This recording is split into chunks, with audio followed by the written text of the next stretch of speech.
Okay, thank you so much again for your patience. I will go ahead and introduce our speaker for tonight, and thank you for everyone for attending online. We're happy to have everyone attend via the webinar as well. Before I start, I'd like to point out that the One Health Commission has made it possible for us to connect to everyone at home and to record our webinars. So we are so grateful for them for that opportunity, as well as ASM hosting us here. And we encourage you to support them so we can continue to use their services and work together. So thank you so much to the One Health Commission and ASM. All right, and tonight, Dr. Dennis Carroll is currently serving as the director of the U.S. Agency for International Development's, or USAID's, Global Health Security and Development Unit.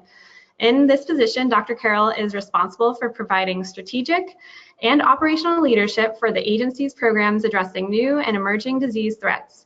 Dr. Carroll also serves as USAID's Special Representative for Global Health Security.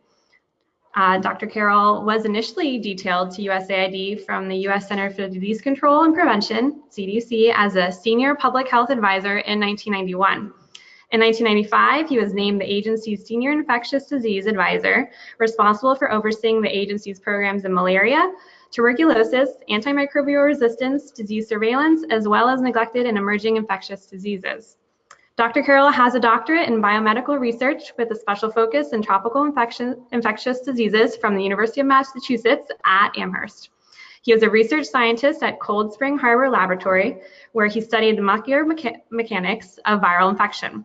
Dr. Carroll has received various awards from both CDC and USAID, and we're excited and grateful that he has joined us here tonight. So please join me in welcoming Dr. Dennis Carroll.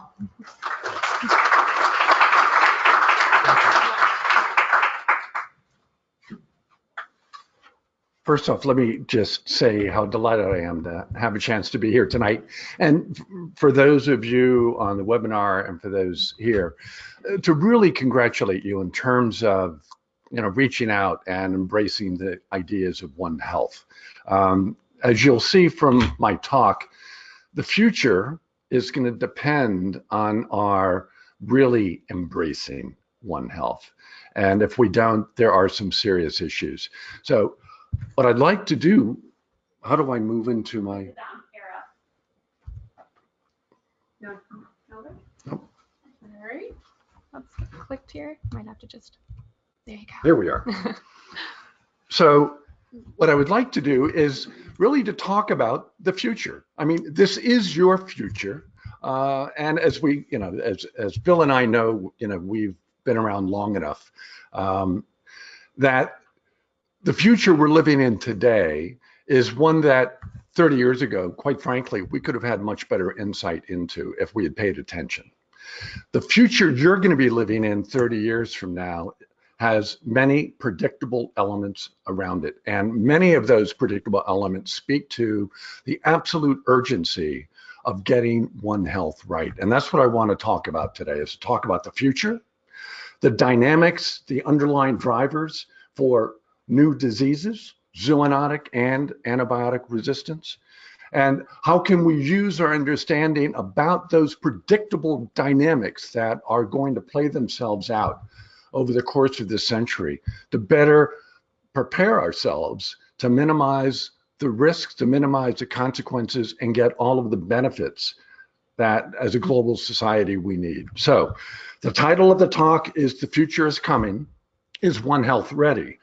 But there's a second title, and it's "Managing Zoonotic Disease and AMR Risk Across the Livestock Revolution," because we are at the cusp of an extraordinary transformative period where the world is going to be challenged on how it's going to ensure global food security and not compromise our global health capabilities.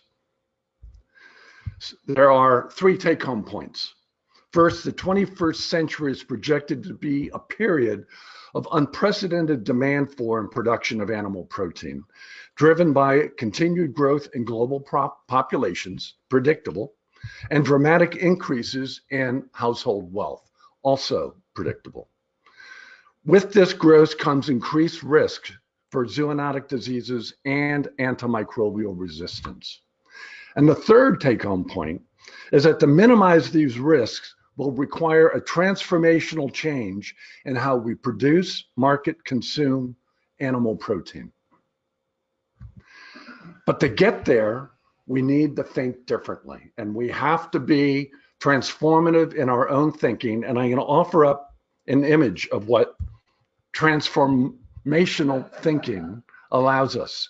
Elon Musk clearly has put the global community on notice that there's a new way that we can approach not just issues around interplanetary space, issues around mobile transportation, energy use and consumption, but it's transformational. It's an extraordinary process we are watching unfold in the world today. We need to take inspiration from this and apply it to the talk that we'll be going through over the next few minutes. So when we talk about risk and we talk about risk mitigation, let's first understand about what the drivers for zoonosis and antimicrobial resistance are. What are the underlying ecologic, population, economic, climatic drivers that propel new emerging viral diseases, new antibiotic variant microbes to be able to emerge into this world? There's been some very good work done over the last decade that has really transformed our understanding, first off, about drivers behind zoonosis, which is what I have up here. And what we know about those drivers is that the first and most predictable driver is population pressure, because everything cascades from population pressure. The impact on environment, the impact on ecosystems, its impact on mammalian diversity. And understanding those drivers allow us to understand where those drivers are playing themselves out most dynamically. And it allows us to understand there are certain places in the world where the risk of new disease emergence is most probable. Those are called hotspots, which are illustrated on this map right here. We also know that the drivers behind antimicrobial and specifically antibiotic resistance are a complex interplay about prescriber-user practices for clinical care on the one hand, which has been a space that has really been the primary focus of all issues around AMR over the last 3 decades. It's only more recently that we've begun to understand that there is a complementary body of dynamic forces at play in the use of antibiotics in animal husbandry and aquaculture. And we know that as we think about the emergence of new antibiotic resistant variants, we need to pay attention to the bacteria's ecosystem, not to the species that we are part of. We need to, this is the One Health, that for us to really understand and manage and control the emergence of new antibiotic resistant variants, we need to be better engaged on both the clinical practice side and on the animal husbandry side. So the drivers, as we think about the way forward, these drivers are going to play themselves out in extraordinary ways over the next century. And I'll give you an example. Population growth. Population growth, both, as I've said, has a dramatic impact on the very kind of drivers that give rise to new emerging viral diseases. They impact on how we impact on interactive engagement with mammalian populations around the world. It has enormously disruptive impact on climate and an enormously disruptive impact on ecosystems. So think about the population that we live with today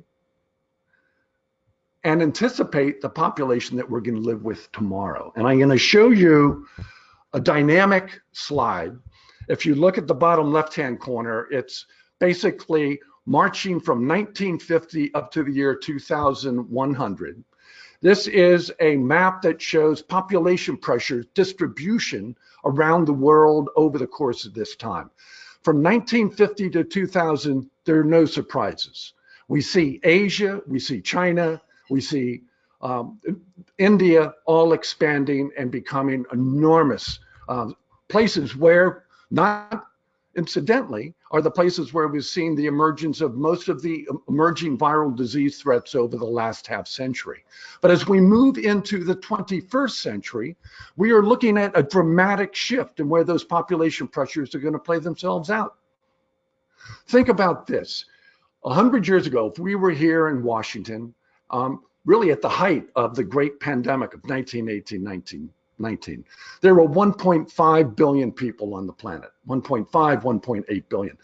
As a species, it took us 400,000 years to hit the 1 billion mark. In 100 years, 10 decades, we went from 1.5 to 7.5. 6 billion more people. By the end of this century, we're going to add another 5 billion people. There are consequences. And what we really need to pay attention to is where those population pressures are going to play themselves out. And it's clear Africa is going to be the place where we are going to see the most dramatic transformation of population on this planet. By the end of the 21st century, by 2050, mid-century, the most populous country on the planet will not be China. It'll be India. The second most populous country will be China. The third most populous country will be Nigeria. Of the top 10 countries, most populous countries on the planet in 2050, 3 are going to be from sub-Saharan Africa: Ethiopia, Nigeria, and DR Congo. Think about that, and then think about what we also know about Africa. It is the place that is the most mammalian diversity rich space on the planet. And as we move into this century, the population pressures and the impact that we'll have on the ecosystems within Africa, and the disruptive effect it'll have on mammalian human interactive dynamics, are going to speak to enormous opportunities for new spillover emerging viral diseases. What we saw in the 20th and the early part of this century in terms of new emerging diseases, largely coming from Asia, are going to be swamped by what is by far a much more diverse mammalian diversity, and with mammalian diversity comes viral diversity. So as we go into this century, pay attention to it, because it's predictable. These pressures will be there, and the opportunity to think about this ultimately as a way of thinking about problem solving. So it's a predictable part of your lifetime. But another predictable part is surging household wealth. When we look at the economics around the world, what we see is that the biggest economic changes that are occurring in the world today are occurring in the very places where we're seeing the largest population growth: Africa and the subcontinent of India. And with that economic coupled to population change, what we will see is an enormous change in the demand for animal protein. One of the very first indices of increased household wealth is people moving off of rice and vegetable and tuber diets into demanding animal protein. So as that population pressure increases in Africa and increases in India, along with the increased economic purchasing power, the transformative demand for animal protein is going to be extraordinary. Let me give you examples. Between 2000 and 2030, this is a graph that shows milk, beef, mutton, pork, poultry, and eggs, and projects out where the biggest increased demand for these products are going to be. And it corresponds, population corresponds to economic growth. And what we see is that the biggest production and demand changes are occurring in regions with the highest mammalian diversity, elevating zoonotic disease risk. China, Brazil, India, and sub-Saharan Africa. It's predictable, and it's a challenge that we pay attention to the geographic aspects of where these risks are going to be playing themselves out. Feeding the future, however, also is going to bring with it transitioning towards intensified production. The veterinarians in this room know all about what intensified production. People like me who are not veterinarians, I am a vegetarian, have to learn the hard way. But basically what you're talking about is the transition from what are essentially mom and pop or small informal farms to large industrial grade farms. And as we've watched that production increase over the years, let me give you an example. In China, in 1969, at the height of the Cultural Revolution, also at the height of economic poverty, the total production of poultry was less than 100 million. By 1999, when at the height of economic growth, 15 billion poultry were under production. Those are the type of numbers that you can look across Southeast Asia, you can look at South Asia, you'll see not such huge numbers, but you'll see such huge changes in the numbers in each of those communities. And we will see equivalent changes over the years. But what we initially, those changes came with smallholder farms, which were enormously risky in terms of zoonotic disease risk. The opportunity for viruses off farms to be able to be introduced onto farms, and then the amplification and spreading of those viruses within poultry. What we have seen, and we'll see over the coming years, is a movement towards industrial level. And you see this, that as we move out to 2050, virtually 70% of the world's livestock production will be under intensified farming. That's good news, but it's also a double-edged sword.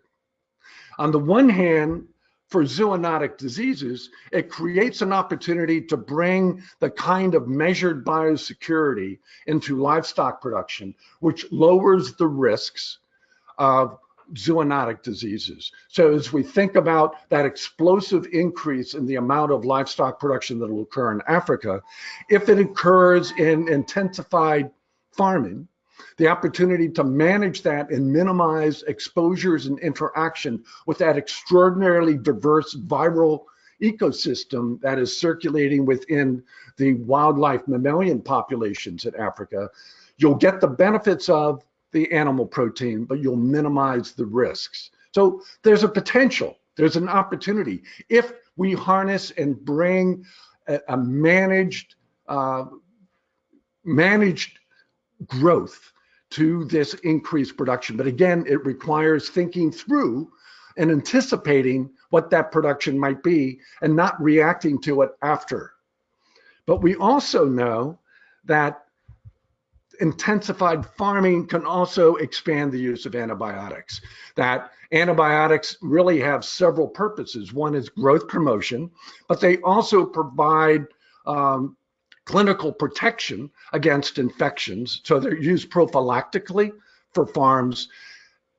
And if those farms have low hygiene and poor nutritional states, then you'll exacerbate the need for antibiotics to get growth promotion and to protect the flocks against diseases. But again, on the other hand, the opportunity is you introduce good hygiene, then and good nutrition, then you'll get the benefits from antibiotics for both growth promotion and for prophylaxis will be greatly diminished. But with that said, as we project out, if things stay as things are going now in terms of what the standard practices are, then as we look out over the course of the next 30 years, we're looking at 60 to 70% increase in the amount of antibiotics used in livestock production, essentially in the BRIC countries.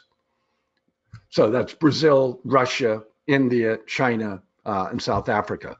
So we're looking at further exacerbating the pressures on antibiotic resistance unless there is adopted a One Health approach. So we have extraordinarily population pressures, a need to ensure that those populations are healthy. So the demands for good nutrition are extraordinarily important and central to how we have to move forward. But how do we assure access to good nutrition while minimizing the risks of zoonosis and minimizing the risks of antibiotic resistance? I'm just going to offer up some global solutions for you to think about. One is that you can regulate by putting a cap on all antimicrobials, essentially at a unit level. This would clearly manage, impact on antibiotic resistance, but those come with huge policy and regulatory and economic constraints. Enforcing that would be a challenge. We can leverage user fees on veterinary antibiotics, antimicrobials. Again, it's a great idea, but how would you implement it, particularly when we're talking about where that economic growth and the population growth and the livestock production is going to be most dramatic, are places where our ability to provide that regulatory oversight is limited. You can incentivize biosecurity, leveraging trends towards livestock intensification, as we talked about before. So creating policy frameworks that move farming from smallholders to large intensified farming to maximize opportunities for biosecurity and maximize opportunities for good antibiotic stewardship within farms. So how do you incentivize, create economic and political incentives that would drive private sector to invest in ways that would maximize intensified farming? You can also exploit genetic potential of animal productivity. Not just productivity, but disease resistance. So looking at a broad range of genetic manipulations that can be brought to bear, speed up the process of how long it takes for animal husbandry, increase their resistance to any number of known pathogens. Again, opportunities to exploit the extraordinary advances that are underway within genetic sciences today. And you can also capitalize on shifts in consumer preferences for modern lifestyles. One of the major challenges we have when we talk about zoonosis, for instance, is that most of the spillover events, when people are becoming exposed and infected, occur within wet markets, live animal markets. What we're seeing in China right now, however, is this incredible transformation where the younger millennial generation within China are losing their appetite for live animals and moving towards processed foods. So on the one hand, you can speak to potential opportunities to move away from those high-risk practices that further potentiate zoonotic diseases. Similarly, we see cultural shifts in terms of demanding antibiotic-free meats. So all of those create opportunities for beginning to drive both incentivize and sort of pressures for creating less use of antibiotics. But let me put the most radical idea out. And I let it slip, I'm a vegetarian, okay? But I'm not arguing this from a vegetarian perspective. What I am going to show you is a stunning graphic that says, if the world looks to how Europe and the United States, animal protein consumption patterns are the norm and reflective of what they aspire to. So as we look about that population surge in Africa, that population surge in India, and the economics that go with it, if they believe that moving into that space, they mimic the way we live our lifestyles, pay attention to this graphic. This is, again, one of these graphics that distorts the world based on animal protein consumption. And this is basically showing that in North America and in Europe, the amount of animal protein consumption relative to Africa and India is extraordinary, just in terms of the caloric intake.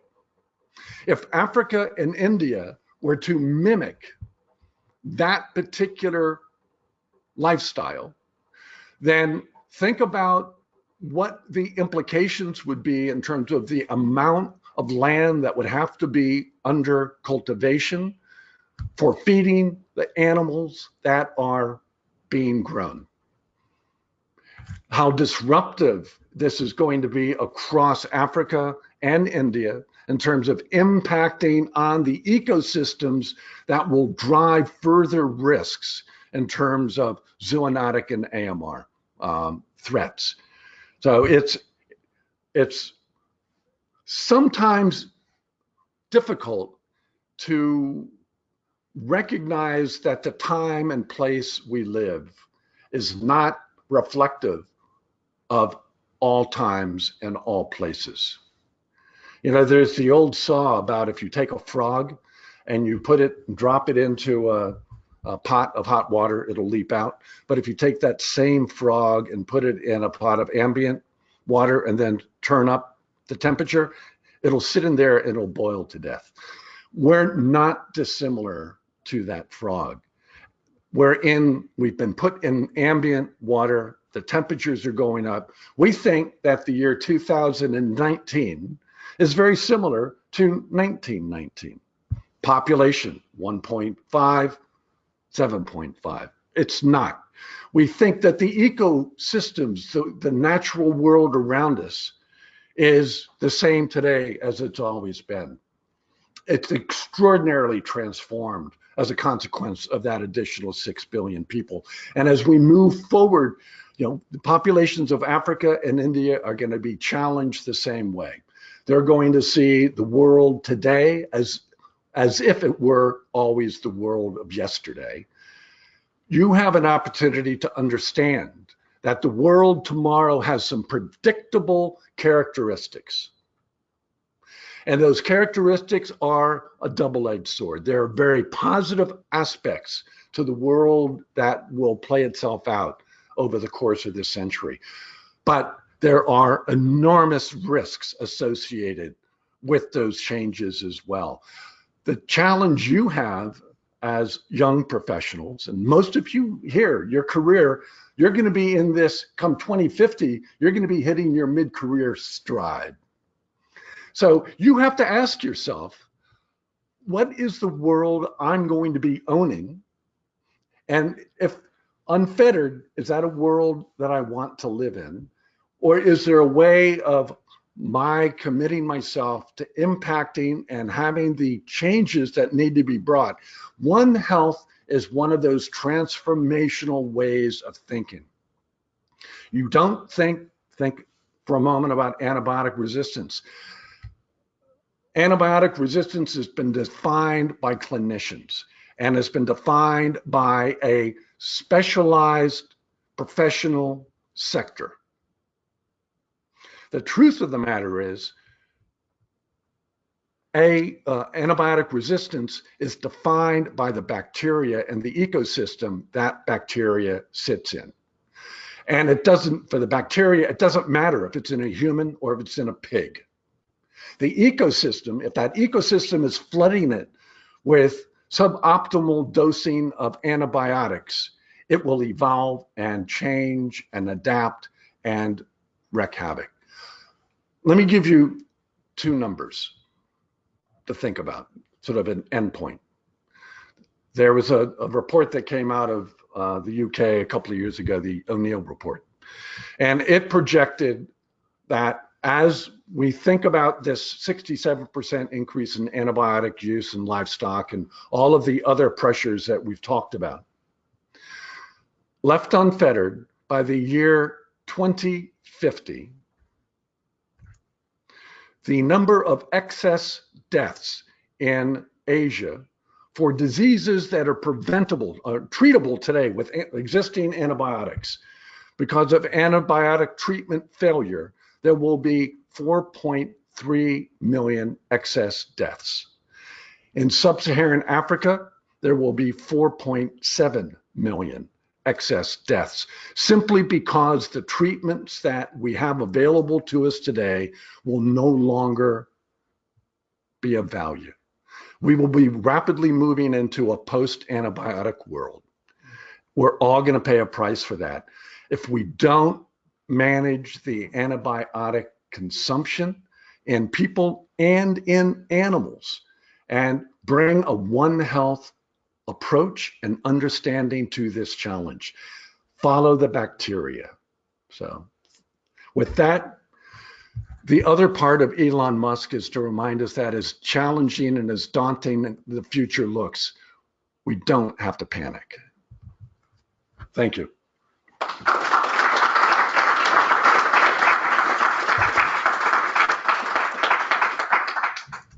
Thank you so much, Dr. Carroll. As a sign of our gratitude, we offer all our speakers a flag that's been flown over the Capitol. So thank you so much for coming to us tonight and sharing all this information. We loved your presentation. And then we'll open up the floor to questions. So please raise your hand. And all that we ask Dr. Carroll is that you repeat it for everyone online. Exactly. If possible. Okay. Questions? Bill. Dennis, I really enjoyed your presentation and your insight. For my 43 years in the government, I was always told that there's one bureaucracy that's worse than the government bureaucracy, and that is academia. And in this future world, do you see the philosophy of education at the perhaps undergraduate, graduate level and or professional level changing, other than the way now that we work primarily through departments and they don't always talk with each other, and so the products of those educational processes are not vertical, Right. Or not horizontal, I should say. This is almost a plant question. One of the programs that I oversee is called One Health Workforce. And even as we talk about these challenges, we also recognize that the workforce that needs to meet these challenges needs to be fundamentally different than the workforce that currently exists. Young professionals tracking through vet school, through medical schools, through public health schools, through schools of forestry, environment, nursing, they need to begin cross-connecting with each other. And so we have really, with a partnership both with Tufts University and the University of Minnesota, we have a One Health Workforce program operating in right now 167 schools, veterinary health, medical schools, et cetera, as I mentioned, in Africa and in Asia. And what is really extraordinary about that investment is how rapidly the universities took leadership in defining it, expanding it, both in terms of creating opportunities for students to have experiential learning opportunities, working across the different sectors, so that you have teams of vets and physicians and forestry people going out, sponsored to go out and help respond to outbreaks of this, that, or the other. But it's also been transformative in terms of allowing for the professional teachers to be re-educated about how you teach. Because I think, Bill, you know this, and I think a lot of you know that one of the legacies of colonialism in Africa and Asia was the didactic educational models that dominated in Europe during that period. And so you look at how teachers teach and students learn, it's very much a memory by rote exercise. And in parallel to this, not just giving them new knowledge, we're creating an opportunity to think differently about how they create new experiences, and the faculty and the students are both having opportunities. So we see this happening in Africa and Asia. It's somewhat within the United States. I think in this case, this is one of the real examples of where development is an arrow that points both ways. Tufts in Minnesota are learning from McCary University. They're learning from Hanoi, School of Public Health. They're learning how to bring this issue to their own students as well. So it's one of those we don't export. It's been a partnership. And so I think Minnesota and Tufts are now themselves creating a generation of that next generation of leaders. So we have the next phase of this portfolio. It's called One Health Workforce Next Gen. It's about the future. How do we create that future workforce for private sector, for public sector? For exactly that, they have to look at problems differently to be able to think about solutions differently. And it's not siloed in some professional space. Thank you. Okay. Hi, Dennis. Good to Sister. see you. I'm so glad I don't have to speak after you this time. As we move forward into this next century, one of the big things that's coming around to try and reduce the environmental impact of livestock production is lab-grown protein. And could you speak a little bit about the potential of the adoption of lab-grown protein sources and what that would mean to people who maybe don't want to become vegetarian, but who also don't want the planet to devolve into a giant ball of lava and fire? Right. Look, first and foremost, we have to figure out a way of ensuring people have access to necessary protein and nutrients. It's clear that we've been very limited in imagining how we do that over the course. We've had the luxury of being able to live in excess, animal protein levels. It's not sustainable, and it would be a disaster. So we need to think of alternative sources of people getting access to protein.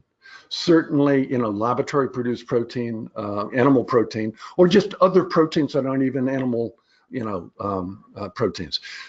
This is a space where a cultural shift coupled to real scientific innovation is going to be absolutely essential. It's going to be a generational shift. But the big challenge we have is that what's that going to look like in Africa and Asia? That the demand for that protein is going to be very real, very fast. So what is it that they're going to see as the norm in terms of access to protein? What are they talking about when they talk about protein? Right now, it's Big Macs, right? I mean, that's the metric. I'm sorry, but that's the metric for what a future society thinks about what, progress looks like. Yes. Sorry, I'll come back. So thank you very much for your talk, Dr. Carroll. So I hail from the Midwest, so it's a little bit different than being out here on the East Coast in terms of pretty much everything. But I've noticed a trend at home, and I kind of see it reflected a little bit here when I go to the farmer's market, that more people want to buy from small family-owned farms. In the Midwest, more people want to raise their own animals that maybe never would have gone that route before, which is interesting to me as an almost veterinarian. But given that this is the US and this is a small portion of the problem that's coming, but how do you see that affecting both antimicrobial resistance, where you have more people who are farming less animals, probably without antibiotics, but coupled with the biosecurity risk of that?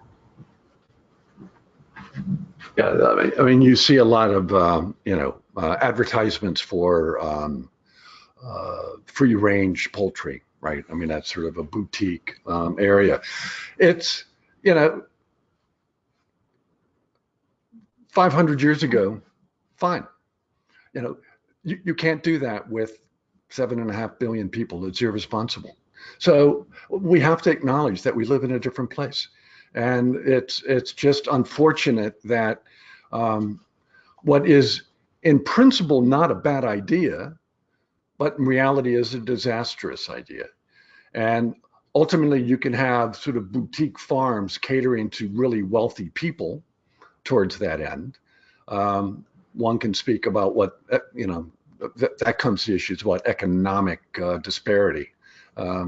So I think this becomes an ethical, this is an ethical issue, that if we believe that we have a fundamental right to raise animals any way we want, free range or not, there's a societal price that's going to be paid for that.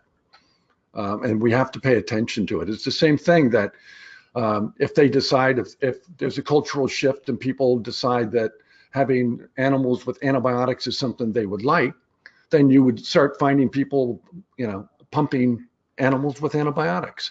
And then you have to ask yourself, what are the consequences of that as well?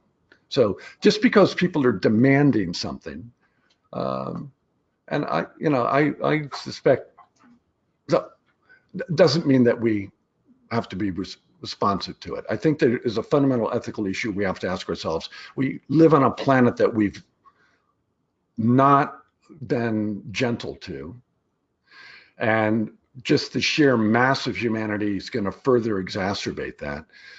We have a responsibility to, in some sense, overcompensate for the excesses of how we've lived on this planet, certainly over the last 100 years. I mean, it's pretty staggering. Pay attention to 1918, 2018. Ask yourself about 2118, what the world's going to look like. And if we don't really fundamentally change how we understand our place on this planet,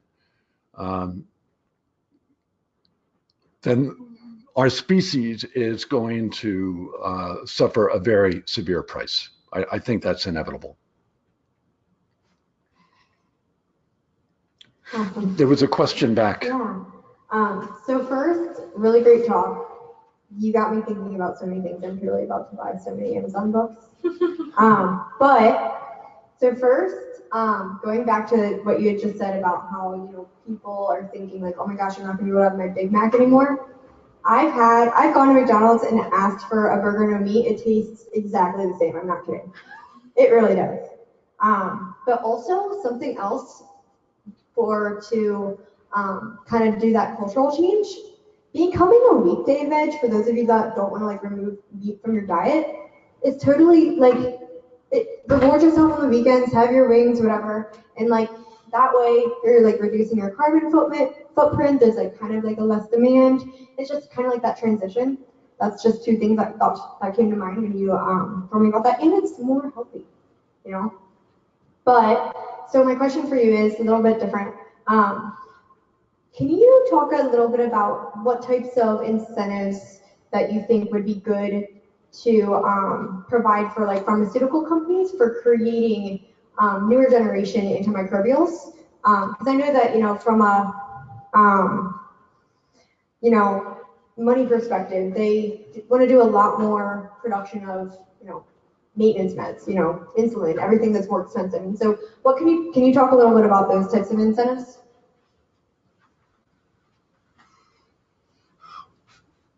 Well, I guess the first, the emphasis of my talk is how can we be good stewards with what we have? Even if the pharmaceutical industry gives us new wonder drugs in the future, if we don't change the way we manage our use of them, they're going to be very quickly of little value. Let me give you an example. I spent a good part of my career working on malaria. And the 1990s was basically a period of the death knell for chloroquine, which had been the primary anti-malarial.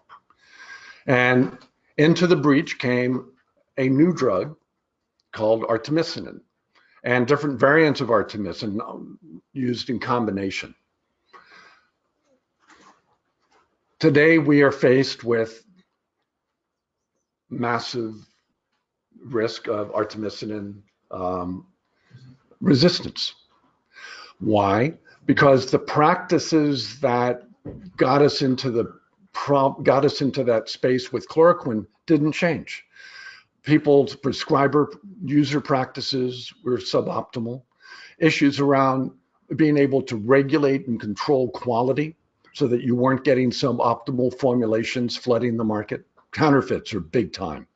We had the same problem with chloroquine. So coming up with new pharmaceutical solutions without fundamentally solving the problems which have made effective pharmaceuticals ineffective, I think we're asking for science to get us out of a mess that has more to do with behaviors and practices. And I think we'd be better off really not letting up on trying to change those behaviors and practices. That doesn't let the pharmaceutical companies off the hook, but whatever they will give us will misuse and destroy. So I would rather you walk out of this discussion thinking about your individual responsibility. Each of us has an individual responsibility for being better stewards of those very things which are life-saving, whether it's an antibiotic or whatever. I mean, we have a responsibility for the next generation, the generation after that. So there's nothing inherent that says resistance will always happen on some scale because, bacteria and viruses are wonderfully mutagenic. I mean, they evolve and change and into lots of interesting ways. Some of them not so good, but some of them have also, we've benefited over the years. So I would like to emphasize the importance of our being good stewards, but not let up on the pharmaceutical company. I don't have a good answer in terms of incentives. No one has a good answer in terms of incentives. If there was, pharmaceutical companies would be pumping out drugs like crazy, but they're not because they aren't incentivized. And all right, I have two more final questions before we wrap up. Thank you for your talk. Not obviously, but the vast majority of overuse in antibiotics seems to be happening from livestock. Can you maybe speak to the potential impacts of this population expansion in the next couple of years, and also the use of antimicrobials in produce as well? It's kind of overlooked. It's not nearly as big of the proportion of antibiotics that are used, but it is still used in some production of fruits and vegetables. And do you think that will also potentially be a source of AMR in the future, or not so much? Well, let me first off say what you're finding, some interesting decisions are being made within industry itself. And I'll sort of flag Cargill, which is a major livestock producer. And 3 years ago, they made a public statement that they were suspending the use of antibiotics for growth promotion, which is one of the major reasons livestock are fed antibiotics. And what was interesting about that, so I talked with the head of global affairs who oversaw their international work. And I said, was that in response to the pressures for bacteria, antibiotic-free meats? And he goes, no. He said, what they did is that they actually went back and looked and recalibrated the benefits that they were getting from antibiotics as a growth promoter. And what they found is that as they moved into intensified production that had high levels of hygiene and good nutrition for the animals, they were getting no benefit from the antibiotic. And as a consequence, they were wasting money by using antibiotics. One. The second part of that storyline is that the other major use is for treatment. But we're finding now increasingly a shift towards targeted use of vaccines within livestock for what are many of the predictable causes of livestock illness that antibiotics would be used for. And so beginning to layer your interventions in ways that improve hygiene, improve nutrition, and create a vaccine protected flock, a herd, whatever, further reduces the need for an antibiotic. So it's not just saying be good stewards and don't use antibiotics. You have 500,000 poultry sitting on top of each other. One bacteria gets in there, that flock will be wiped out very quickly. It's economic nonsense to say that. But if you then couple that with smart production practices, you can really control and minimize the need for antibiotics. So there'll always be a need for antibiotics. It's about being smart. And part of being smart is rethinking what the strategies are that we employ to raise our livestock in the first place. Good hygiene, good nutrition, smart use of vaccines can dramatically reduce the need for antibiotics, right? So, and I'm looking to veterinarians here for to validate that, but there's been a lot of thinking in that space now, and I think coupling this discussion with promoting and trying to get industry to be better at managing also is helping them to think through how they change their practices to minimize the need for antibiotics. And the bottom line is, it makes economic sense. They'll make more money by adopting these kind of practices. Sorry. Elizabeth Albertini, thanks for your talk. A question about data.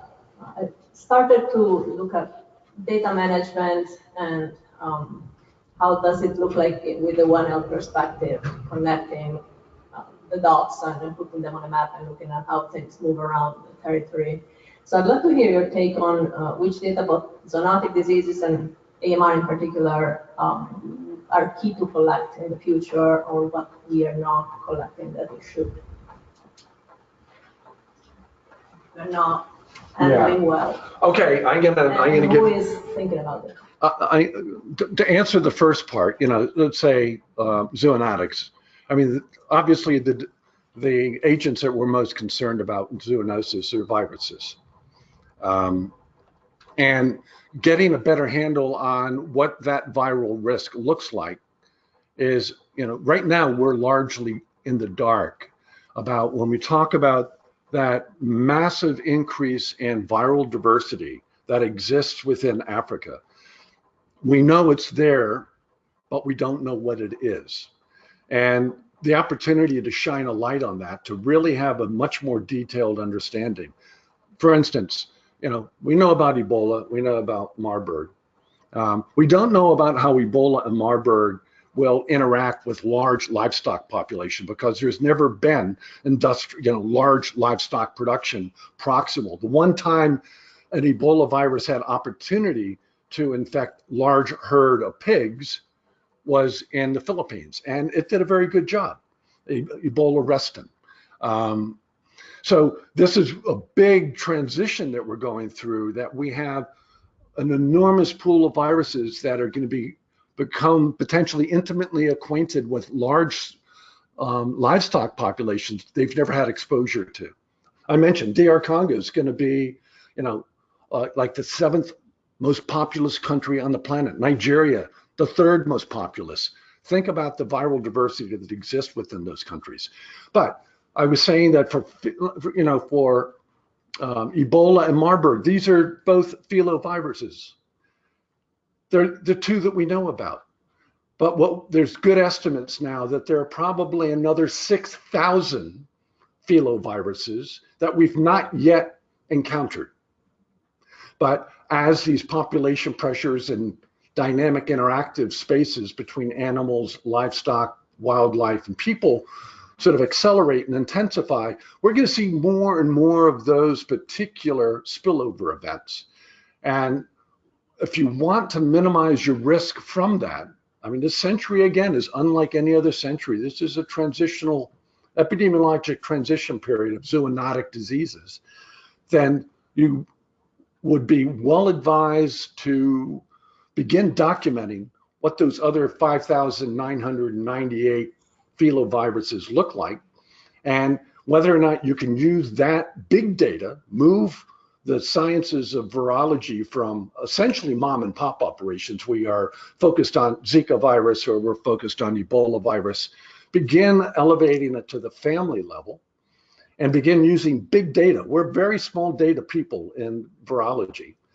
Use big data to begin asking, if you know the sequence profile of virtually all filoviruses, then do you have to develop, can you not simply develop a countermeasure, a vaccine, or think about CRISPR-Cas, all right, to not just one virus, but to the family at large. So as we move through this century, we're going to see more and more of this.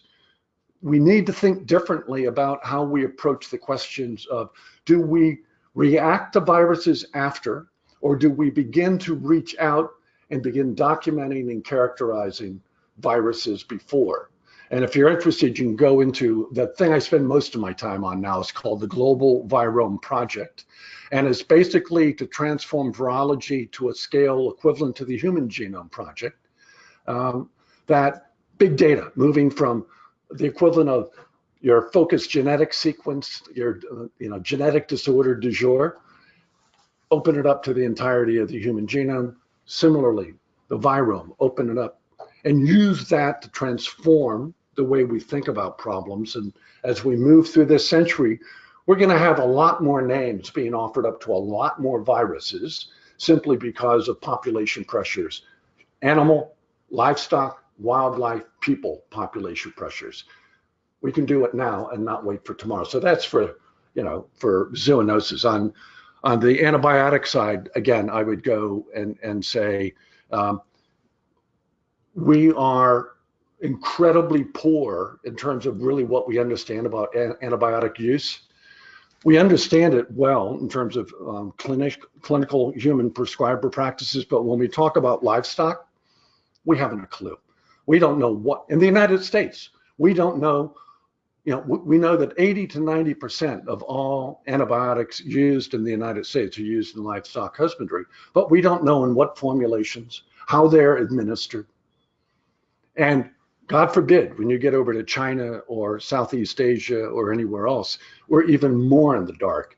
So if we want to get a handle on antibiotic resistance, we need to understand antibiotic use practices and begin using that to build a sort of a strategy or a playbook for how do we respond to these problems.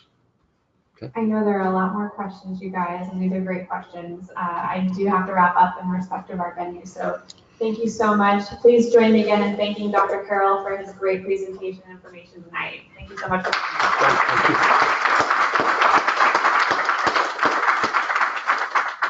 Just some wrap-up reminders, everyone. From this month onwards until June, One Health Academy will be meeting on the second Wednesday of the month. So we'll be here, same venue. That's our schedule for the upcoming future. So thanks so much for coming again. And one small notice item, the outbreak exhibit, Dr. Tony Nichols volunteers there. They're looking for new volunteers, and they asked us to share with the community that they are looking for commitments of 8 hours a month for a year, and they provide training. So it's a really great way to get involved in a lovely community. And Tanya would be willing to talk to anyone who's interested in getting involved with them, but they asked us to reach out. So just so you're aware, that's an opportunity for volunteering locally once I'm sure the museums are back up and running. So. And it's a great exhibit. Yes, and right? If you haven't seen it, please go. It has One Health and a lot of things. Natural history. Yeah, the National Museum. Mm-hmm. Third floor, thank you. Yeah, and I'm sure those of you who've been there, get your colleagues to go with you. It's a great way to represent this as One Health. So thanks so much again for coming, you guys, tonight. Please grab some food on the way out. The bathroom's around the corner, and just get in touch with Sarah if you haven't already. Thanks so much again. Good night, guys.